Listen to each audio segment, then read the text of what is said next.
I've kind of got a headache.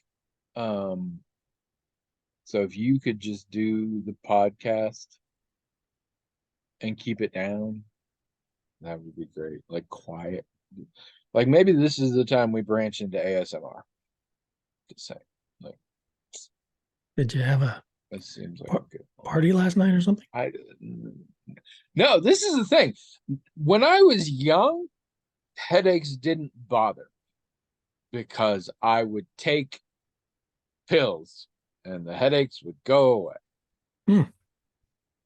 And I was raised in such a way. I know a lot of people are like very hesitant to take medication, like over the counter medications for things. I was raised in a household where no, that's what you have this thing, this over the counter medication deals with that thing, then you take that thing.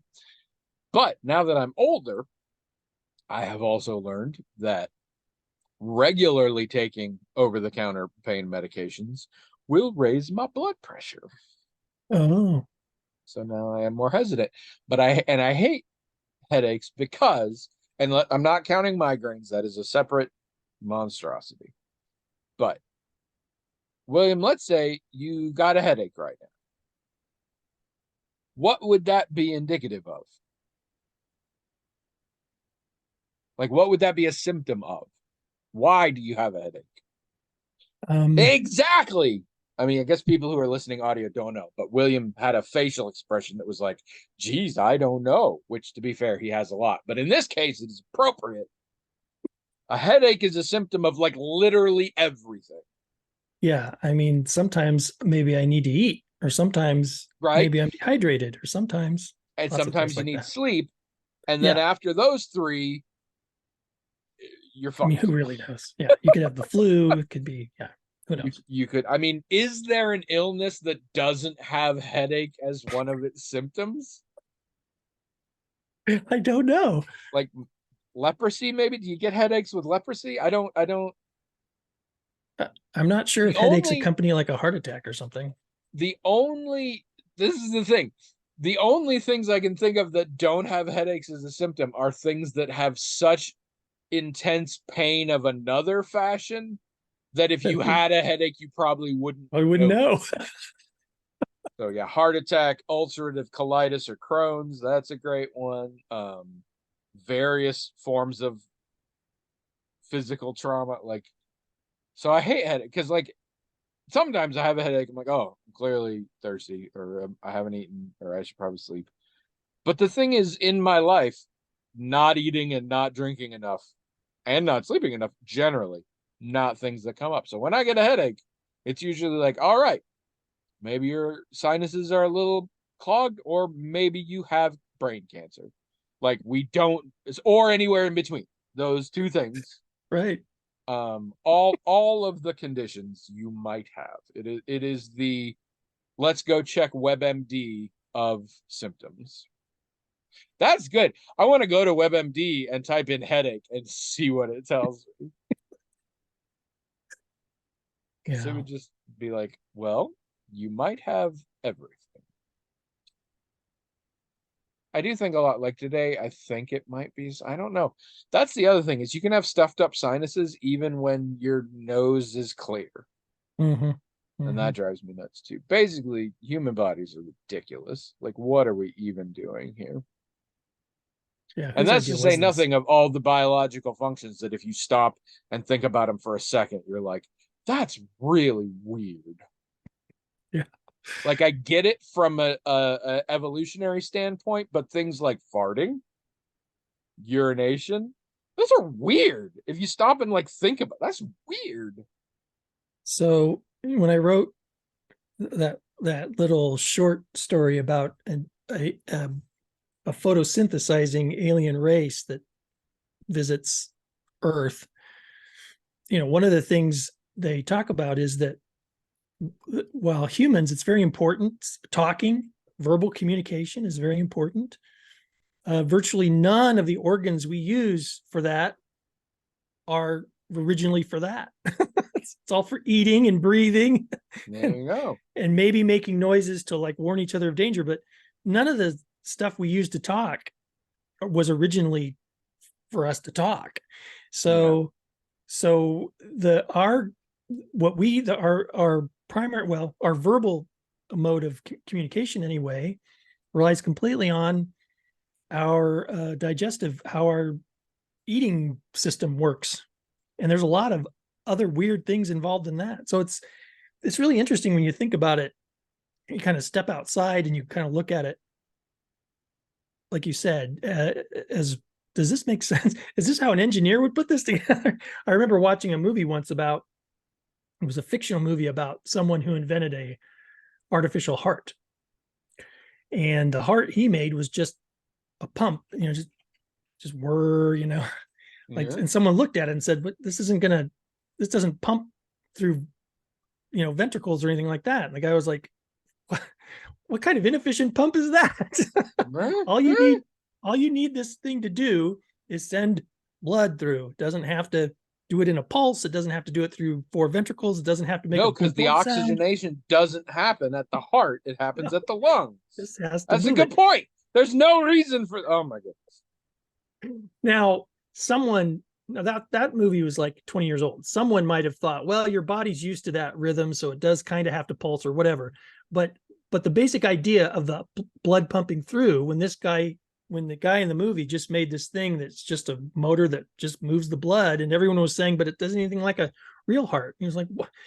His argument was, nature isn't an intentional designer. It basically just puts it together however it works.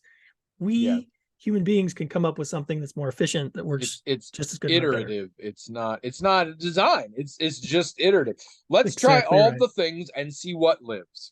Yep. So I thought that was interesting when I saw that movie. I thought, yeah, that's I wonder what else is like that. But you see people who have prosthetic limbs, and some of them are like this, especially if it's legs. Well, this is one of the best things that ever happened to me, because I can put on these different types of limbs for different types of purposes. I can run faster. I can jump higher. Yeah, the fucking running blades or whatever. Yeah. Those things look awesome. It reminds me a little bit, and I don't know why this came up recently. The old short story. I'm really embarrassed. It's one of what I think of as the second generation of big sci-fi authors. So like it's Harlan Ellison or it's Spider Robinson or somebody like that. But the one about thinking meat. Do you know this one? You can find it. Somebody made a short film of it with Tom Noonan on YouTube. If you type in thinking meat, I think you'll be able to find it. But yeah, it's basically 2 aliens get together and finally have figured out how humans work. And it's like they're made of meat. And they're like, what are you talking about? And they're like, the system is meat. And they're like, you mean like they have a meat body, but not in the mind? Like, no, the whole thing is meat. And they're like, that doesn't make any sense. How is that possible? I do love that. Hello, everyone. Welcome. Magical Talking Hat Podcast. Oh, sorry. Welcome to the Magical Stalking Cat Podcast. The only podcast in the world that's trying to do some rebranding. See what we come up with. I don't love that one. Because cats stalk normally, so it's not particularly magical. Maybe it does it on a broomstick or something. Yeah, we're workshopping. We'll come back. Whatever. I'm Tony. And I'm William, and this is episode 644. I don't know why I thought of this today. It was probably in the shower, because this is a very shower thought kind of thing. But I thought, if there's a situation where like you are primed to receive a comeuppance, somebody could be like, Will. I like it. All right. For those of you just joining us, whenever we're watching a movie and some character says "fire at will," yes, I always panic or pretend I'm panicking.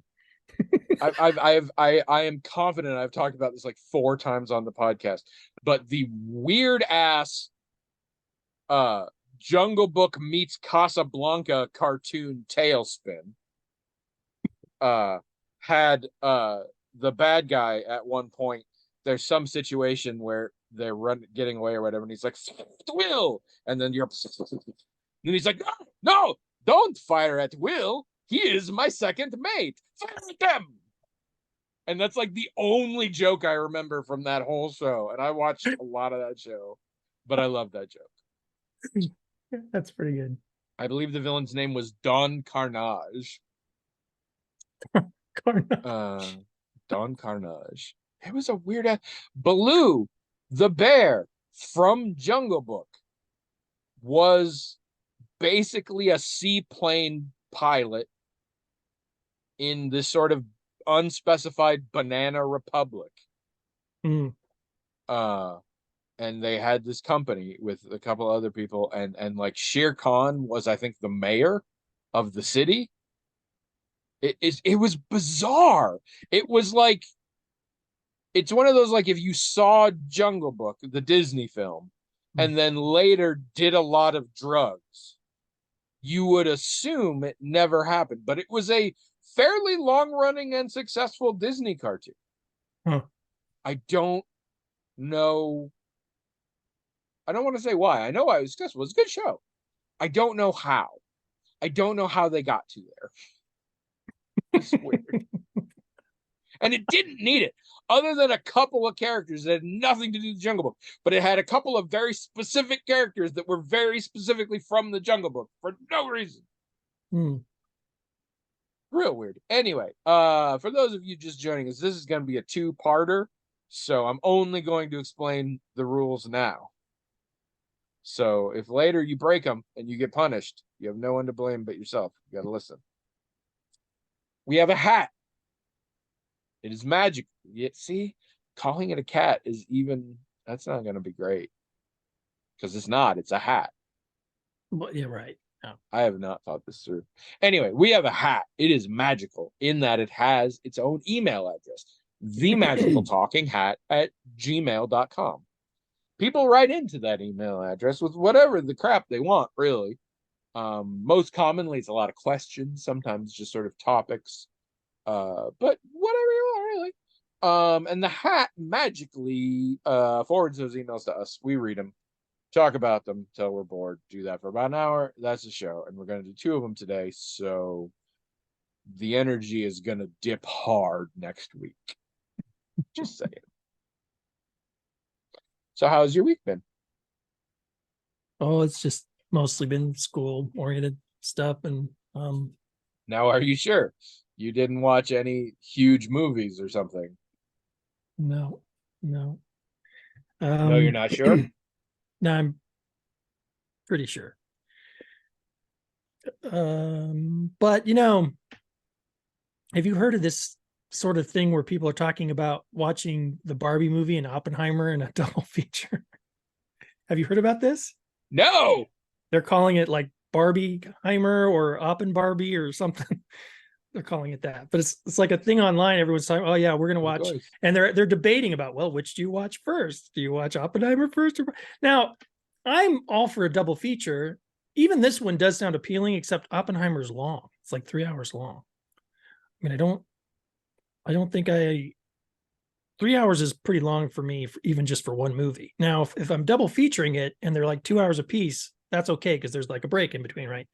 But 3 hours, I don't know. Especially if I watch a 2 hour thing first. But I'm definitely not in the mood of watching a 2 hour movie after a 3 hour movie. I don't think I could do it. The year is 2023. Yes, yeah. Director Christopher Nolan has made a film about the guy who was the most instrumental in creating the atomic bomb.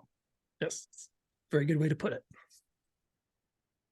I am hard pressed to find aspects that could make me want to see this movie less.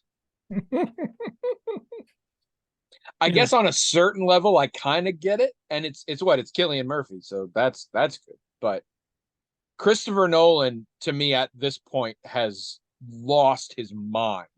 I'm pretty confident I never want to see any of his movies going forward, as has been the case with the last couple. And on top of that, I never want to see a goddamn movie about Oppenheimer. maybe a documentary sometime, but I'm just I'm not interested, and I don't think it's going to be good. Like I don't, but I am of I'm course, interested in it. The actually the anniversary for the Trinity test was just on Sunday, so it's kind of timely. well, I'm sure they're and releasing it. at its best, we still get the issue that I hate biopics Mm, because they mm, notoriously give a very inaccurate portrayal of yeah, individuals. So right. if the one reason I can think of for wanting to see the movie is you want to know more about Oppenheimer, and I think a biopic is a terrible way to do that. But Oh, I anyway, agree. I don't even want to talk about that. Okay. I want to talk about the Barbie movie. Oh, the Barbie movie. All right. Yes, I don't have a ton of data points, but I have enough that I'm starting to wonder now. I have this feeling that a lot of people, until very recently, and maybe even not then, don't get it.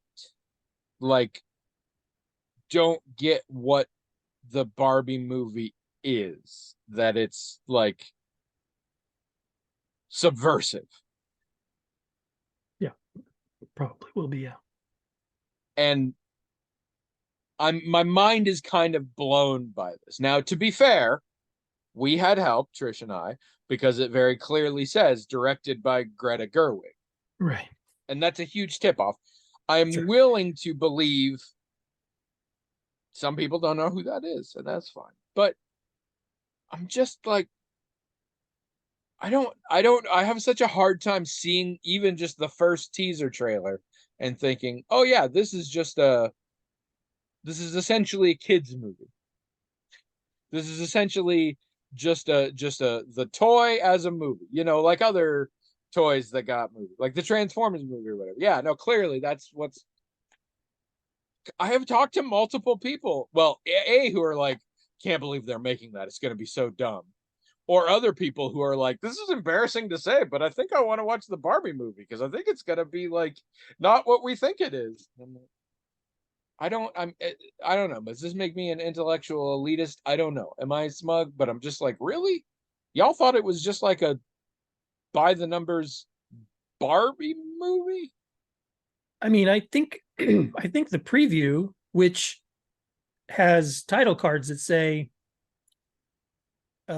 something like, if you love Barbie, this movie's for you, but if you hate Barbie, this movie's for you. And there's plenty of scenes that indicate they're going to poke fun at this property, and they're going to, And there's I plenty think of I things think like that.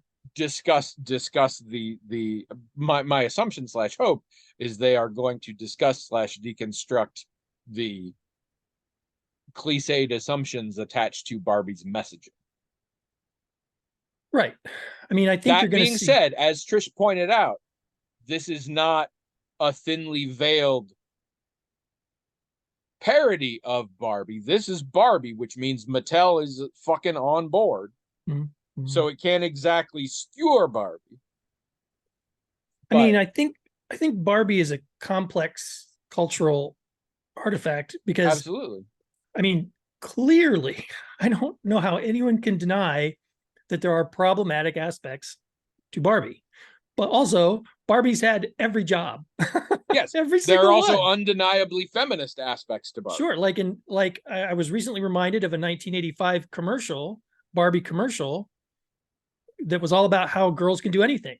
And it meant anything. Like, it was showing them being astronauts and being scientists. And I mean, so it was one of the most feminine. And I remember this Girls can commercial. transubstantiate. I remember this commercial back in 1985, and it was unambiguously feminist, unambiguously. Now, when you go buy Barbie and you see that her feet are stuck in a position where she's in high heels and she's got odd Or when you proportions, pull the string and it says math is hard, let's go shopping instead. Like, and you have a hard time finding a Barbie that matches your skin tone or whatever. Yeah, all of that. But that, there were other aspects where the people, let me just put it this way, the people who were, it's kind of like people who made Disney princess movies. Those people thought they were doing feminist stuff. And in some ways, yeah, there are aspects. There are definitely aspects. But then in other ways, not so much. Yes. So and I think that's the complicated. thing. It's nuanced. If It really you focus on one specific message, you get blinders to all the other messages that you're saying Yeah, without that's what I those. think too. That's what I think too. And I think the movie, I think one of the, well, from what I can tell with the data points I have, is that Greta knows that this is a complex cultural thing. And I think she's going to address all that. Well, for one thing, in the Barbie world where all the other Barbies are, there's not just white Barbies, because there aren't just white Barbies. There are other Barbies. It Yeah, might be yeah. hard for you to find them, but they do exist. And, you know, it's going to highlight that she's had all these careers and stuff. So Greta knows that stuff, and that's going to be in there. So I don't Of know course. what kind of nice, because the fact of the matter is, for me, the best cultural commentary knows how to, you know, ride that razor's edge and go, you Yes, know, yes. there's this and there's this. Neither solidly glorifying or solidly decrying Right. anything, Yeah. really, Right. ideally. Because the fact of the matter is, what's funny. If you need to get morally unambiguous, stick with Nazis and zombies. Outside of that, it doesn't work so well. Well, and also, anyone who knows anything about comedy knows that what makes people laugh, you know, is when you say something, it's funny because it's true, right? And the thing is, if you pick a side, you're gonna miss enough of the truth that it's not gonna be funny. So if your goal is to be funny, you're gonna have to be able to cover the whole spectrum, because people intuitively know that there's a spectrum of things, and you need to basically include it all, or you're not going to come across as speaking the truth. And that's, Yeah. people laugh at when something's true, when someone reveals a truth that they usually take for granted, or they usually don't think about, or they're afraid to say out loud. That's when it's funny. And you can't pick a side and tell that truth, I don't think. What I also think is fascinating, and don't get me wrong, Margot Robbie, I think it's Robbie. I think I've heard her say it, but maybe not. I thought it was Robbie. Somebody recently was really leaning into Roby lately, so I was worried. But it has two B's, I'm pretty sure. By the way, I do know for certain it is Cillian Murphy. I learned that not long ago. That one is definite.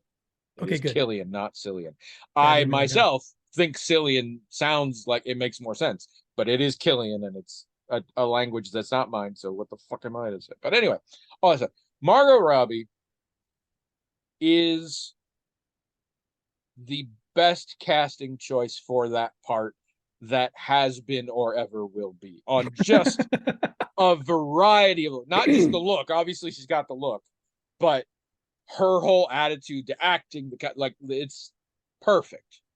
That being said, this movie has been in some development issues for a few years, and when it was originally put out, attached to star was Amy Schumer.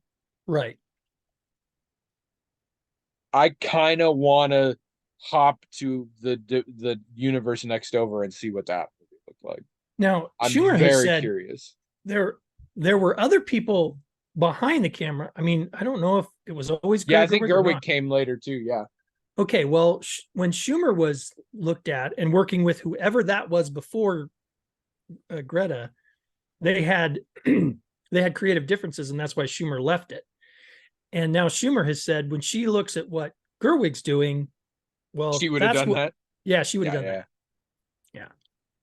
And Because and it I was have Jason. a major love-hate thing with Amy Schumer. I think Amy Schumer is brilliant.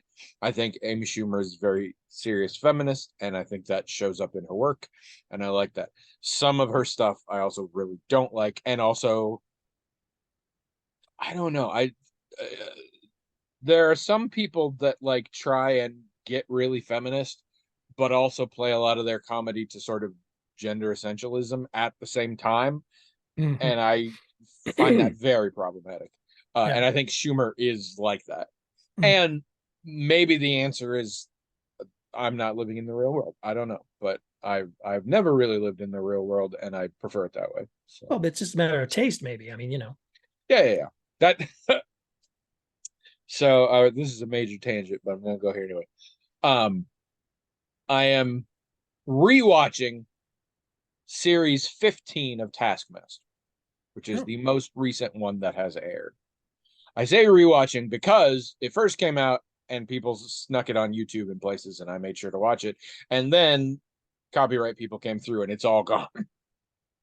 oh, But now I waited and waited and waited and waited, and they finally put it on Amazon, and I bought it, and now I'm rewatching it on Amazon. One of the contestants on there is a comedian named Frankie Boyle. Frankie Boyle is an older Scottish comedian who is very famous and successful. Okay. He is also very controversial and has been in trouble for his material often. He is very historically, he's been fired from things, and he's gotten in trouble, and he's gotten fined and things like this, because he is, in my opinion, one of those, of course, always straight white male comics who seems to be like, nothing is off limits, and I'm going to work really hard to show you that every moment of every day. I am purposely only making jokes about things that I know are going to piss all of you off, just to prove my point. He's in there with the Ricky Gervaises of the world, the Anthony Jeselniks of the world, the Jim Nortons of the world, whatever.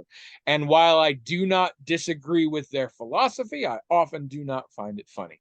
And this goes back to, well, I'm getting ahead of myself. So the Frankie Boyle that is on Taskmaster is largely not that guy. He is surprised, while still very funny and very clever, he is surprisingly kind and sweet. And it is possible that this is like his real self or whatever, but I get the vibe that some of it may just be he's older now and he's comic, and there are still moments of that, and he does say some pretty like edgy shit that is still funny. I'm really enjoying it on the show. But anyway, Trish was sort of watching with me, and Trish doesn't know him, so I was like, it's hard to tell from this, but he's actually a very controversial comedian.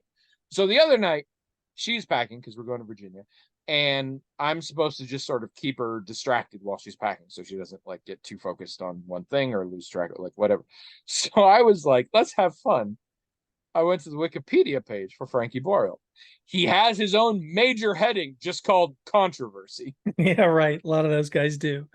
And there's all sorts of stuff spanning many, many, many, many years. With headings including the names of people you've never heard of, names like Queen Elizabeth. Also, that's not a name you haven't heard of. There's names you haven't heard of. There's also Queen Elizabeth. There's also like Israel and Palestine. And then there's also headings that just say like rape of women, which again, he was never accused of doing that. It's just some joking. Again, it had to do with jokes he made about that. And it reminded me of a thing I saw in a documentary years ago, and I cannot remember the name of it.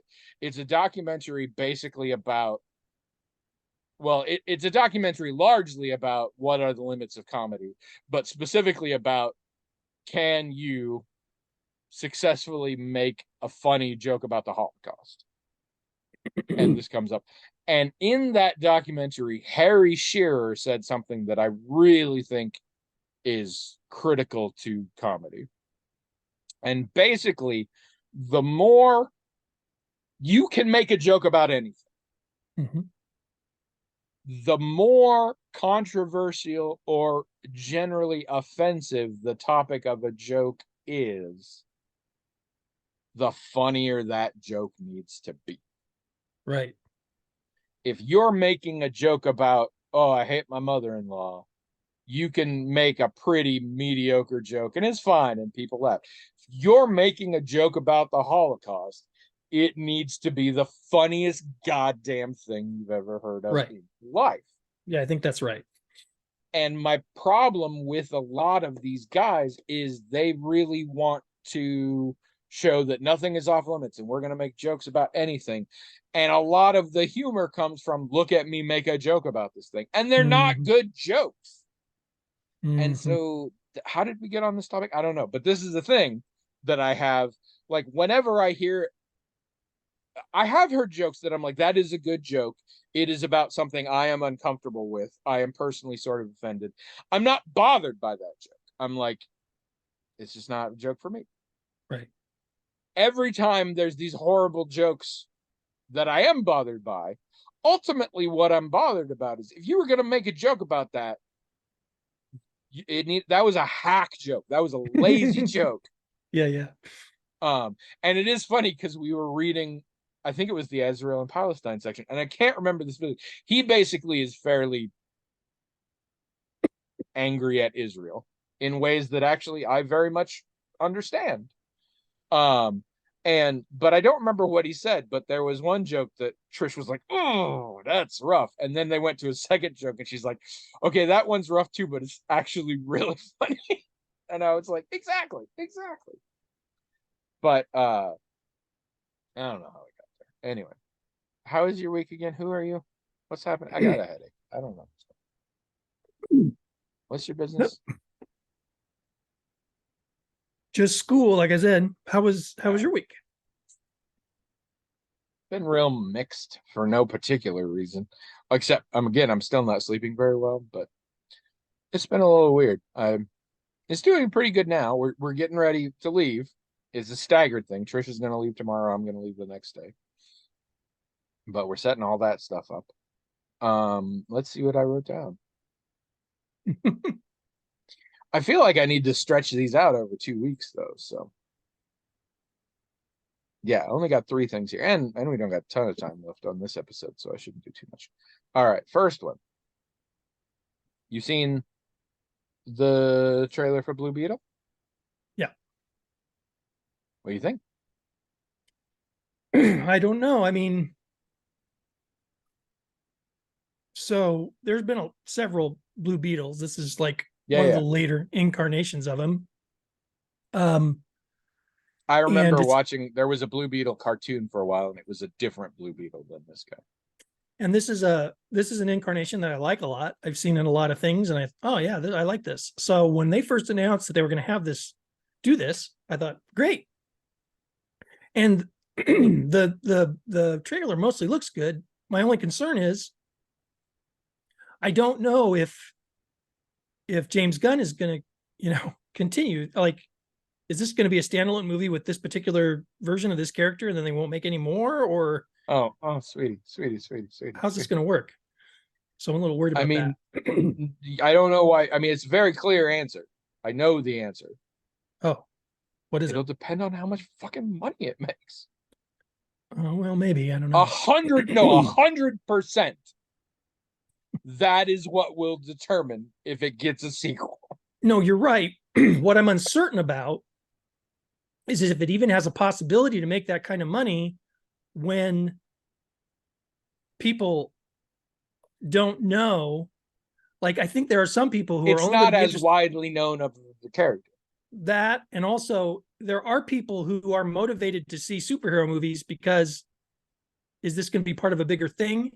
Right. Yeah. I mean, it's weird, but that's true. A lot of people are like, well, if this is just going to be a one-off and then they're going to change everything, I'm not interested. I know that sounds strange. I know, but that's how some people think. That's the world we live in now. The cinematic universe pulled it off, and now. And if people are thinking that way, you're correct. It depends on how much money it makes, but what are the odds that it's going to make that kind of money? Not being a very well-known character and people thinking that it's not going to be part of a larger cinematic universe might make people say, well, I'll wait. That's another thing is streaming. I'll just wait to see it on streaming. I mean, that's such an easy thing to do now. Yeah. I don't know if I'm going to see it in the theater for that matter. I'd like to. I think I probably will, but I don't know if I will. So I feel like it's going to be good. It looks good. And I like this character and I'm looking forward to it. But I have a feeling even if it has like a high ratings, a high cinema score, good critic response or whatever, even if all that happens, people won't show up to the theater to see it. And even if it's good, it won't do well box office wise is what I'm concerned about. But that's interesting. I don't think I'm ever concerned about that. Well, I want to see more of these movies I will myself, make exceptions. When a person I like is involved and it's sort of their first foray like into films or whatever, if it's a director I know from television or most commonly an actor that I know and this is like their first big thing, I want them to do well, and so then I worry about it. But beyond that, I'm like, whatever. I will say this. I'm done with my superhero movies. And even when I wasn't, I'm not the DC superhero person. If those things weren't true, I would be all over this. I thought that trailer looked really good. Just the very I think they took a lot of cool things out of some of the recent Spider-Man movies and combined it with some of the things that I've heard about but not seen that seem like they don't go as well in the Venom movies. And it just looks really tight, and it's also there's a very strong Latino identity in it. Exactly. And it has a think that's whole really bunch good. of actors that I recognize by face as his family members, and George Lopez. Well, And now I'm not going to say I'm excited to see George Lopez. I feel like you're just sort of required to have George Lopez in there at this point, and that's fine. He that doesn't bother me, but whatever. that representation is something that's very popular in the Blue Beetle comics. This Blue Beetle has been around, this iteration has been around for a very long time. And it's been pretty much, as far as I know, it's been universally well received. I mean, obviously Latino readers really like it, but everybody likes it. And people have really been wanting to see this particular iteration of Blue Beetle on the screen.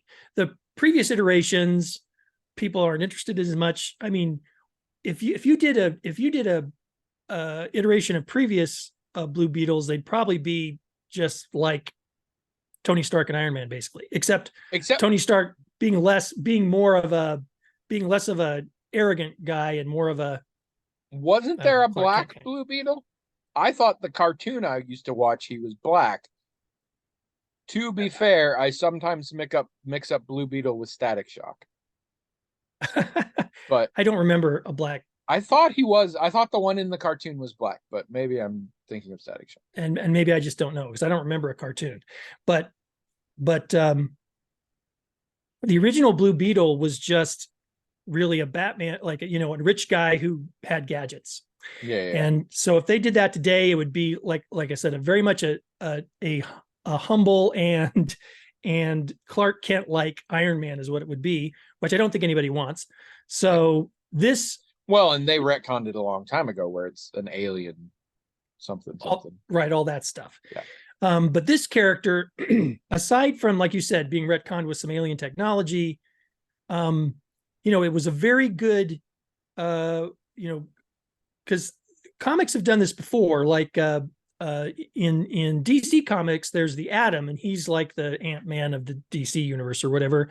And when the second or third iteration played by Atom, Superman, when the second or third iteration of the Atom came along, that was that was a very polite laugh. Do you not get that joke?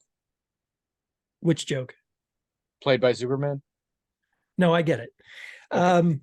Then you should have laughed more because it was good. That was an Asian fellow. I wish I could be more specific if he like what his nationality was. But so they've done that before where they've said, well, first of all, having new iterations of heroes happens all the time. Yeah. So nobody really minds if like you have 12 Green Lanterns and nobody really minds Miles if you have Morales, Spider-Man. If you have a new iteration and you make it a person of a different race or gender, nobody cares about that. That's not even remotely true. But no, it is nobody true. Who we should know.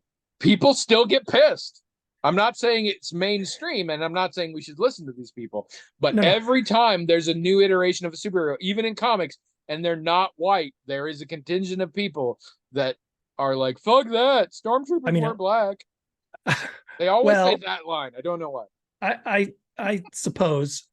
I mean, I don't. But by and large, there is much less controversy. You are correct about that. At least it's not controversy I ever saw, because I don't really participate in forums on comic books or anything like that. Yeah. So, because people are, one thing I do see people complain about is when you take an established character and you change their, like, well, we're going to make Jimmy Olsen a woman or make Jimmy Olsen something. People do complain about that. But if in the continuity of the story, there's just going to be a new or not really Iron Man, I guess, but a new Batman or a new whatever, people are usually pretty open-minded about whoever you pick for that. And when it came to Blue Beetle, I think everybody was fine with who they picked, especially since the character was so well developed and so well drawn. And I think people enjoyed getting a different cultural perspective.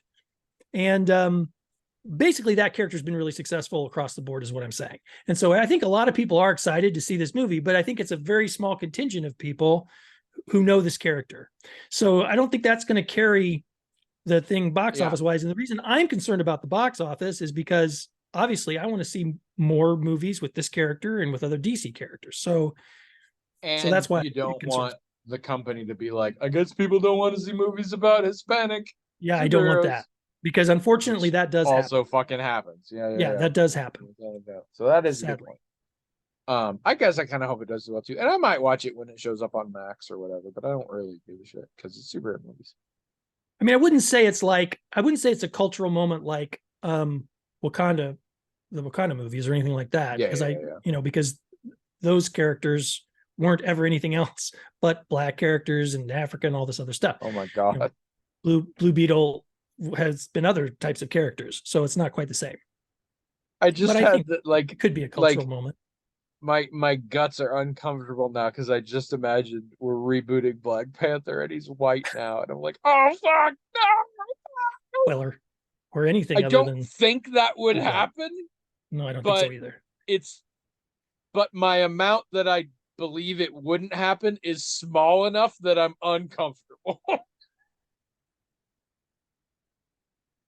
I would love for it to do, like it was a surprise when Aquaman made $1 billion. I would love a surprise like that. I would love it. I would think that was fantastic. Even if I thought the film, just based on pure objective quality, even if I thought, unfortunately it's not that great, wouldn't care. If audiences loved it and hit $1 billion, I think that was wonderful. Well, and in general, DC films could really use a win at this point. So yeah, that's for sure. Do you know you're too old and boring. And both of those things separately, because I was boring when I was younger too. Yeah. Sorry. You have not grown boring. You've always been boring, but now you're old and boring. Yes. You're boring, and more recently I've noticed you've also become old. So you never watched Power Rangers? No. It's kind of after my time. I might have watched it when I was a kid. But you get that they're color coded. Mm-hmm. There's red, blue, and the colors vary a bit in different iterations. Very commonly the leader is red, but it can vary and things like that. And there are different colors. The original set were 5, and it was like red, blue, yellow, black, and pink. And then early on they got a green one that was actually a bad guy. It was like, an evil Power Ranger, but then eventually became a good guy. But especially in the early iterations of this, they made it one continuous arc, so it was essentially the same characters, and then periodically, our powers are failing, we have to find the mystical MacGuffin so that we can upgrade to new action figures, that kind of thing. And then often the colors would change and things. And in the sort of second major iteration, one of them was the color was white. Mm-hmm. And he was very cool. It was a white tiger sort of thing. It was very neat. Oh. It's a problem, though, because when you are talking about these, the nomenclature is as follows. That is the red Power Ranger. Right. That's and it's only fairly recently that I realized that, when I saw something or whatever, and somebody made reference to the white Power Ranger, and I'm just like, white power. Oh my God. How did we miss this? Yeah. Even then it wasn't great, but somehow none of us heard it. But now I definitely hear it. Yeah, I didn't hear it until just now. Right? See? That sounds like the now you'll never unhear it. That's the thing. None of us caught it, but it's one of those that once the switch is flipped, you're like you want to go back in time and tell yourself, don't do this. That would be a great SNL sketch. You have all this stuff going on, and then someone says the White Power Ranger, and you're like, And wait a minute, honestly, whoa. in a different way, but in that same vein, the Black Power Ranger is a thing too, but we never caught that one Sure, either. sure. And the first Black Power Ranger, actual black dude. So that helps Person. too. Oh, okay. Yeah. Like, yeah, he was the actor and character was African American. Nice. Anyway. Huh. All right, I gotta talk about my second thing real quick here, and then we should do an email. Okay. I don't know why I did this, but like Friday or something, I decided to look for our podcast on YouTube on my television. Oh. And watch some of it on my big television. Mm-hmm. Yeah. I had never done that. I have never watched our email. Well, first of all, actually, I went to the channel and subscribed to the channel, and everybody should subscribe to the channel, because maybe we'll make money on whatever, because it makes me feel popular. There's an intro on our channel that you clearly put together, or at least I clearly did not put together. It is when we did those video ones in the library. Mm-hmm. It's clearly the introduction to that. But like it's cut just as we're about to draw questions, and it has graphics on the screen. Yeah. So clearly you must have done that, because I definitely did that. Yeah, back when we did that, we had to, it was the only thing we had on our YouTube page. Yeah. And I think even at that time they had, you would select a video that non-subscribed people would see when they went to your page that was sort of introduced or whatever. So at that time, I decided, well, I'll make a video that introduces the series, and I'll just set that up as the thing. No, it's great. Yeah. I have nothing wrong with it. I don't think I ever looked at it. I didn't. Yeah. I was like, who the fuck made this? Yeah, I did that. Like, that's been William. Also in that, wow, do we look younger? It's a little scary. And I find it interesting because I'm like, I've always had the beard. The way I trim the beard is very different in that video. Like, it's different, and also was much darker. Go figure. Also, you're fucking wearing glasses, so I've definitely seen you in glasses before. Oh, was I wearing glasses in that? You were wearing glasses in it, so I've definitely seen you in glasses. But anyway, okay. So I watched a little bit of that, and then I watched our most recent episode. I don't get it. I don't get why people watch this. Yeah, well. Like why are you guys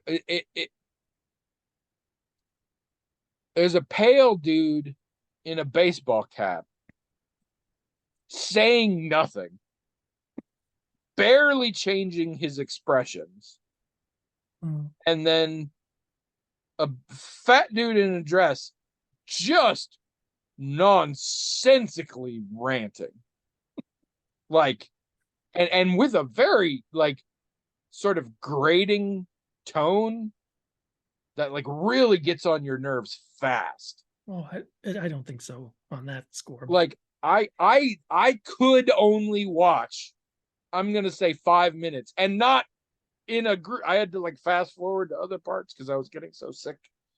I mean, bless y'all, but on another different level, go out and live your life. Like, stop. Don't be here. Why would you do that? Why would you waste your precious finite minutes on this? Like, no, what are you doing? I always assumed I didn't watch the podcast because I've already been through it, so I'm not learning anything new. I got whole new reasons to not watch that podcast. That was terrible. I don't know what's happening. Well, at some point after I started school, I made one decision to like, well, maybe I'll just put off watching, and then I haven't watched for probably. I was gonna say for a while, you and Abby would sit down and watch each one, and then I just don't have the time really anymore. Do you feel better and lighter? Like a weight has been No, lifted. I didn't have a problem listening to when they were just podcasts. I enjoyed listening to them and I enjoyed watching them. I, like you, often wondered, I don't know anyone other than me. I mean, Abby liked watching them. Anyone other than Abby and I would like watching because, we like watching it because we like you and we like hearing what you have to. I don't find your That might be it. grading in See, anything. I don't so much. And I might enjoy it if you talk more. I even as those words came out of my mouth, I can't imagine that's what's going on, but I suppose it's possible. Man, no, ugh, woof, Well, big up there. Anyway, give us an email. okay. I feel bad that you didn't have a positive experience. I mean, don't I still necessarily have like to have like making it. That's an fine. overwhelming positive experience, And but it also, I sounds am like you had a still negative experience. somewhat confident that there are some people out there who like this. And so if I enjoy doing it and there are people who enjoy watching it, cool, we're good. As long as we don't have to switch. Yeah. Stuart. We usually call him Stu, that's how he signs his thing. I should have said Stu. It's funny, actually. I think you got it wrong. His Stu is short for Stuanthropus. That's his full name, Stuanthropus. He says, "This week I am mostly visiting Portland, Oregon. I think I would No quite way! like I was born there. I think I would quite like to live there. If not the Yeah. Iowa City area, where would you like to live?" It is funny. My brother used to say that Iowa City reminds him of a small Portland, and I think that's accurate. Portland is very quickly, in recent years, getting sucked up into a lot of issues that just exist by being a big city, and it is a much growing city all the time. And I think Iowa City is a nicer, small version of that. But this is an interesting question. Trish and I have this. I mean, again, you can only leave Iowa one day a year. And if somebody finds the box with your heart in it, whatever. Let's assume that's not the case. Let's assume that your immortal burden attached to this state as its avatar didn't exist. Well, now he didn't specify leaving the state, he said leaving the Iowa City area. God, you suck. If I didn't live in Iowa City, I think I'd move to North Liberty. Like, God. Okay, fine. I'll think of another state. Let's get outside of Iowa. Like, let's take it as read that there's a bunch of places in Iowa that you would be okay moving to. Oh, lots of places. Exactly. Yeah. Let's say, I don't know what you did, but the entire state of Iowa collectively is like, you can't be here anymore. Oh, that would be so sad. Where are you gonna move? Minnesota. Trish and I think about this. I don't think Trish and I will ever leave Iowa City. We really like Iowa City. If we left Iowa City, I think we would definitely leave Iowa. I am at the point now where I am not super fond of the rest of the state. It's fun to visit, but in general. So we do sometimes play that sort of game. But what do you think you would do? Yeah, just Minnesota. I just go north. I mean, I might have Minnesota to do that. kicked you out, you just head up into Canada. I might have to do that anyway. This summer has been really, really bad for me. I've been sick many, many days this summer. And you blame Iowa? I blame the heat and the humidity. I get The heat, migraines. I don't know that that's going to get better in a Minnesota summer. Well, Have you ever spent a Minnesota summer? If I go far enough north, I mean, yeah, but I think you might be outside of Minnesota at that point. Even the boundary waters are pretty hot and humid this time of year. I've been to Duluth. I know how. I mean, yes, Minnesota is going to have summer months that are going to probably be uncomfortable, but they won't be as long. There won't be as many of them. The winters are longer. I like winter. I don't get really bad headaches in the winter. I know that's counterintuitive. Like when you get older, you're supposed to move further south. But for me, for whatever reason, if it's too warm and too humid, like I don't, I mean, I've talked to some people about this because, you know, the only evidence I have that my migraines, serious, I get sick, you know, vomiting, whole thing, migraines happens when certain weather events are also happening. I mean, that's the only correlation. And it's gotten worse since the surgery. Hmm. So, um, and then like if it finally rains, everything's fine. You shit yourself. Oh, okay. I feel 100% better. I don't have a headache. I don't feel overheated. I don't, or anything like that. So, you know, if summers start being like this, if I am like suffering with horrible migraines and stuff like that every summer because of however the summer works, you know, I might have to move. I might have to move north because I Well, can't just be sadly, sick all summer. you may need to get yourself a RV or something, because thanks to the joys of climate change, I think you may be I have to keep moving. fleeing that. Yeah, no, I'm dead serious.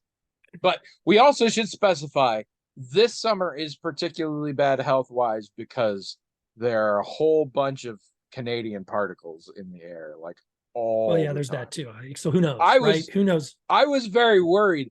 I noticed an uptick in face masks recently, Mm, and I was like, "Oh shit, is there a big wave of COVID or something?" And I'm like, "No, it's because it sucks to breathe the air." yeah, particulates. Yeah. And I think So, that for me, that's been a lot of it too. But but yeah, if I Minnesota's had to good. I leave, like Minnesota. if I had to leave Iowa, I would just, I mean, and you know, um, Abby likes There's some other Minnesota good for a ones lot of though. reasons. You're just throwing out Wisconsin, Michigan. Those are cool places too. They are, but I mean, it seems like if I were to go to say, like I said, Duluth, that'd be like due north from my family. And you know, if I veer east or west, I'm just increasing that distance. So, you know, I'm just gonna Oh, I'll just go the least distance to get out of the state, which would pretty much always be Minnesota. see, and that's a problem for me because if I'm heading in that direction, I cannot simultaneously get further away from my family and further away from my in-laws. So, like, damned if I do, damned if I don't, kind of thing. Right. So, But I mean, I don't have an interest in like, I mean, I shouldn't say that. You know, there are states mostly further west that that I'm interested in visiting. And since I've never visited there, I don't know if I would go there and go, oh my gosh, this is amazing. Also, Alaska. I mean, my brother's in Alaska. That's further north. There are a lot of things that I've never been there, but there are a lot of things I hear about it that I like. It would be nice. I mean, I'd be closer to that part of the family. So that's a possibility, I guess. It's kind of far, but that's a possibility. Alaska, possibility. So I don't know. What about you? well, first and foremost, um, if all other things are equal and I could just do it, not this country. You'd leave the United States? Oh yeah. Yeah, Oh I yeah. wouldn't do that. I don't think.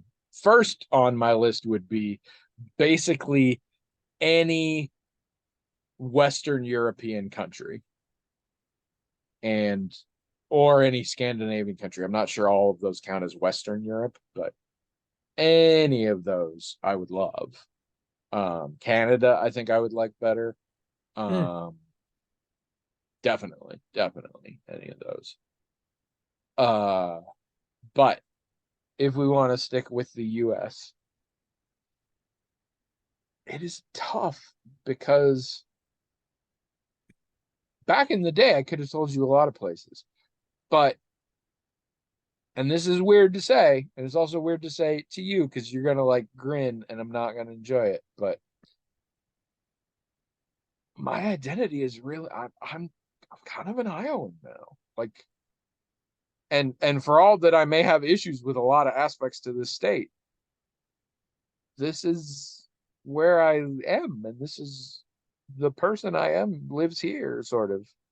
I think Do you my think identity is sort of tied into it now. do you think the fact that you went to Grinnell has anything to do with that? Like, I mean, it feels like when people go to No, college, they get really connected to where they went to college sometimes. I mean, one could argue that's the case of that town, and that was a bad idea because Grinnell the town is not the same as Grinnell the college.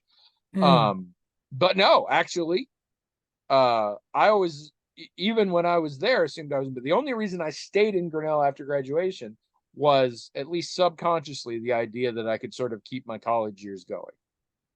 Oh, And then that failed, and I came here because I had friends here. I gained friends during that time, and then I married Trish, and back when we first got together, I would have been like, yeah, hopefully we can move to Oregon.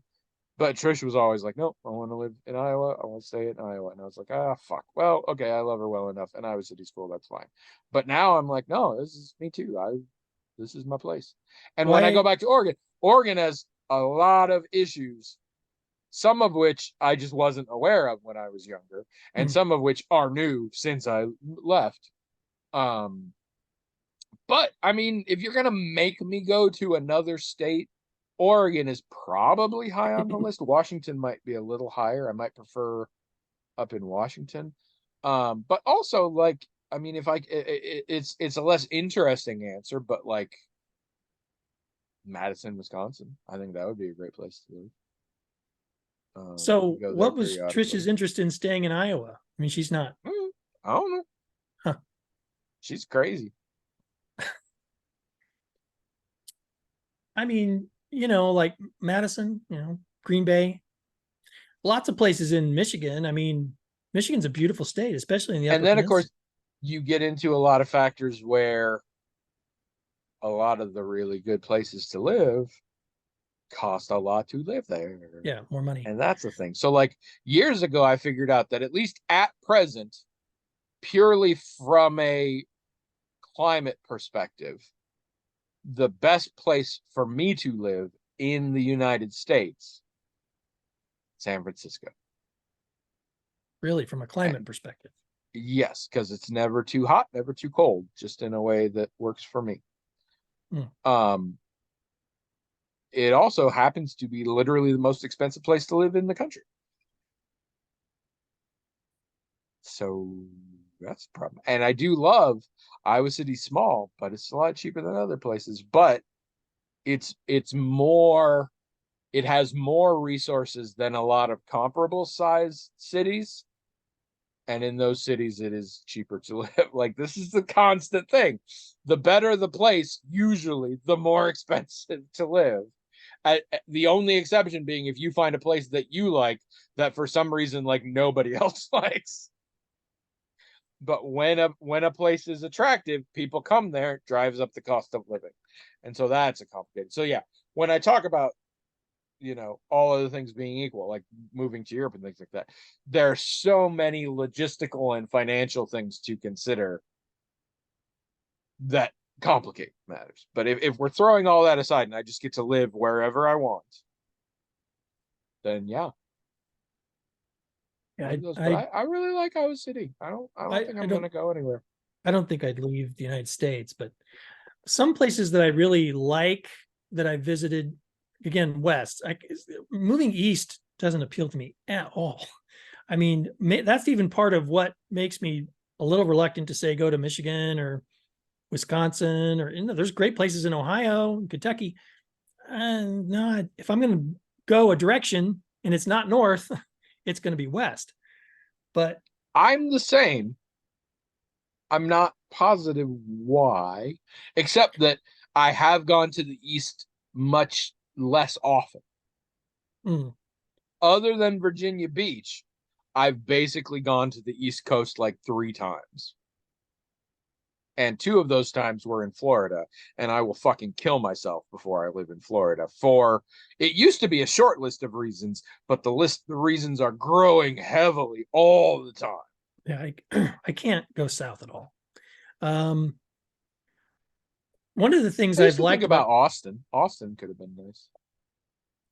there's lots of places in Texas that would be fun, I think, It but just get too hot for you down there. yeah. Yeah. In certain places, though, the humidity goes away. Well, there's that. I mean, I sometimes wonder about like Arizona. Even when I was down there, it got pretty hot. I wore a suit basically to all my classes Yeah, and yeah, yeah. stuff. Perfectly comfortable, perfectly fine. Yeah. So, but one thing I have always liked about places I've gone west is the strong influence of Native American cultures just about everywhere you go. Um, and you just don't, even in Iowa, you don't get that, for states when you head east. You can, if you're interested in what Native American groups existed on certain places and you do your research, like I often do when I go someplace, I'm interested to know, well, what Native groups lived there first. I often find there's like a museum or something I can visit and I'll do that. But when you go to like, South Dakota, or definitely if you go to Oklahoma, the influence of Native American cultures is like all around you. And I like that. And it That does, interests me. as a very broad rule, tend to increase the further west you go. And I have a theory about that. Have I told you about this? No. So I have a theory. So, broadly speaking, white settlers to this country have gone from East Coast to West Coast Broadly speaking, slowly over time. they like during the gold rush, there was a little bit of a skip over, but There were jumps and north and south is involved, but broadly speaking, we're just across the continent. broadly speaking, I agree. So you start off, I mean, and I should say that in this process of crossing over, killing native populations has always been a viable strategy. I do not want to give the white man too much credit about anything. One easy thing was, hey, I want to live in that spot. I'm going to murder you, and then I can live. And that happened all the way up to the West Coast, plenty. And much later on, and also in Canada, so whatever. Anyway, that we're taking that off the table. White men slaughtered native populations, absolutely. However, when you start, both because of the time period and because you're just now reaching the land, you're like, screw these people. They're not even real people, whatever. Push them back. You go there. We're gonna live here now, so you go west into where there be dragons. And you keep doing that. And then you're like, oh, that land you're on now, pretty nice. I think we're gonna come over there. You? Oh, go west. You go west. We're gonna Trail of Tears, you shit. Whatever. And it's especially good if it can be like, that's a shitty part of land. You can live there. The further west you go, the less viable that is. The more you have the land mapped out and the less land there is left to be, the less viable it is to say, just go west and we'll continue to ignore you. So at a certain point, you got to face that issue and you kind of have to develop some sort of relationship of asymmetrical power structures and supreme exploitation and dehumanizing, yes, but it's still a relationship. And I also think as this went on and time marched on, as a society, we got a little bit better about being like, oh, these are people also, and they also have cultures and things, and maybe we should not just flush all that down the toilet. Very slow process, but I think as you move across, both in time and in physical space, the necessity of acknowledging those cultures gets greater. And by the time you hit the West Coast, there is a lot of interaction with the indigenous populations, both in terms of explorers, but also in terms of just living. The people would settle and they would have relationships with settlements of indigenous people that lasted many, many generations and things like that. And in the West Coast, there's huge Pacific Northwest indigenous populations. There's so many great sites for that, and we know so much about it. So much, a lot of the languages. I mean, a lot is still lost, but when you compare it to the indigenous populations that lived in Massachusetts, let's say, there's no question, night and day. I mean, they certainly, I mean, there are many reservations in the West that were made. So there's reservations in the West that were made for native populations coming from the East, but there are also reservations in the West that were made for the indigenous population that was already there.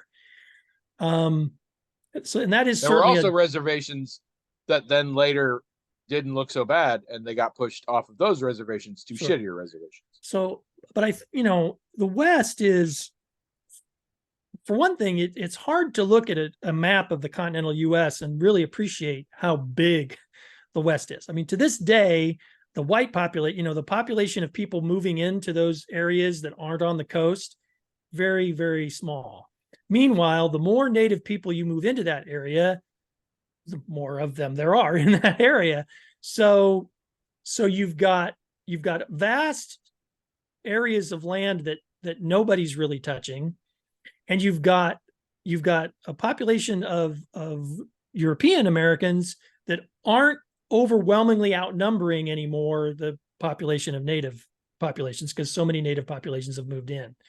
So between that political reality of, well, there's not so many white people anymore, to there's just lots and lots and lots of land, lots of space, right? Yeah, I think those two things make the whole cultural and political and legal calculus come out differently. Still, though, of course, you have native people living on sometimes the worst land that's out there, without ability to do a lot of things with it because they have to ask the federal government first and all this other stuff. Yeah. So at our best, we as white people and we as American society still treat indigenous populations like shit. I do not want that to not be clear. But somehow, though, probably just because there's native people living, like when you go to South Dakota, there's a reservation up there. When you go to Oklahoma, there's reservations all over. Wherever you go, you will see the influence of these cultures. And to me, it is so, I don't know. I just love it. It just makes me so happy to go to a state where you don't have to go to a library or get online or research really hard to find, well, who lives here, who did live here. No, you can find out really easily. And a lot of these native groups will form cooperatives and things to make art that they can, beautiful Native American art that they can sell in just about everywhere. So if you're interested in buying that kind of thing, you can buy it. But if you just like seeing it, if you just like seeing the cultural artifacts of these amazing, rich cultures, you can. It's just all over the place. And I just love it. I like that about the West, that it's not, of course, the situation with Native Americans in the United States is still pretty deplorable, but at least they're not invisible in the West. They don't seem to be invisible to me when you go west. When you're in the East, and even in Iowa,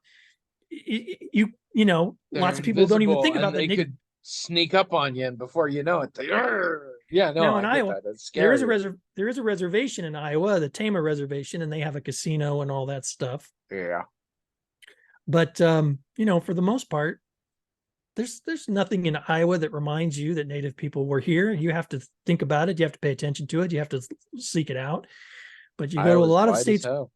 If you go to a lot of states in the West, the cultural impact of the Native people is all around you. And I don't know. For me, that just feels really good. I appreciate that. I wish things were better, of course, but that at least is really nice that they're not invisible. I think that makes sense to me. I mean, for the most part, I don't see color, so I'm not sure what it is you're even talking about. But I